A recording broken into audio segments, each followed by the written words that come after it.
নমস্কার, আমার নাম রেয়াংশ দেবনাথ। আমি আজকে একটি আবৃত্তি করতে চলেছি। কবিগুরু রবীন্দ্রনাথ ঠাকুরের লুকোচুরি। আমি যদি দুষ্টুমি করে চাপার কাছে চাপা হয়ে ফুটি, ভোরের বেলা মা গো ডালের পরে কচি পাতায় করি লুটোপুটি, তবে তুমি আমার কাছে হারো। তখন কি মা চিনতে আমায় পারো? তুমি ডাকো খোকা কোথায় ওরে, আমি শুধু আসি চুপটি করে। যখন তুমি থাকবে যে কাজ নিয়ে, সবে আমি দেখবো নয়ন মেলে। স্নানটি করে চাপার তলা দিয়ে আসবে তুমি পিঠেতে চুল ফেলে।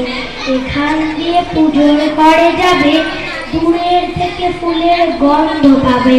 তখন তুমি বুঝতে পারবে না সে তোমার খোকার গায়ের গন্ধ আসে। দুপুর বেলা মহাভারতাতে বসবে তুমি সবার খাওয়া হলে। গাছের ছায়া ঘরের জানলাতে পড়বে এসে তোমার পিঠে বলে। আমি আমার ছোট্ট ছায়াখানি দোলাবো তোর বইয়ের পরে আনি। তখন তুমি বুঝতে পারবে না সে তোমার চোখে খোকার ছায়া ভাসে।